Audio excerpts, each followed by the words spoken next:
So guys, nandito tayo ngayon sa Ventura Real, one of the project of Philinvest Land Company dito sa Ciudad de Calamba. So this is a 4.6 million house and lot. This is 110 square meter.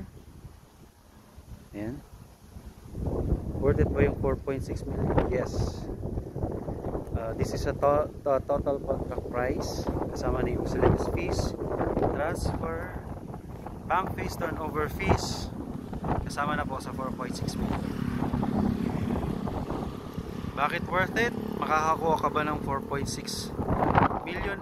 Yes, pero hindi ganito kalaki yung lupa niya. Ayan. So, kaya siya ang tatlong sasakyan. Tapos meron pa siyang space dito. This is a 2-bedroom house and lot. Ayan.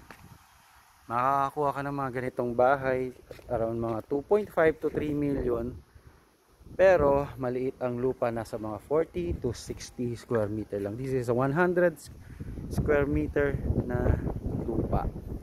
Ayan. So ikaw na bahalang mag extend ng bahay mo. Ayan. Make your own design. Sa puntahan natin yung yung loob.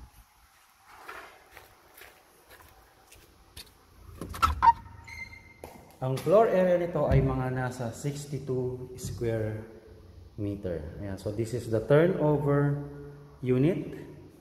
Pagpasok mo, sala. Ayan, okay na rin yung mga outlets.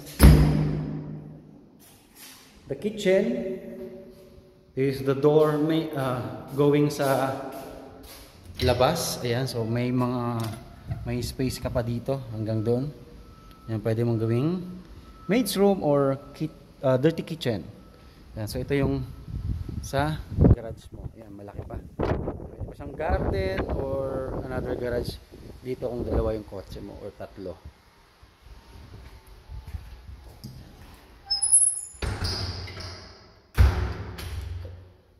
We have one toilet and bath.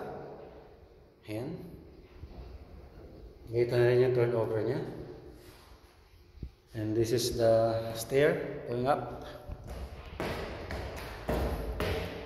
Ayan, so ito yung turnover finish ng Sapphire model.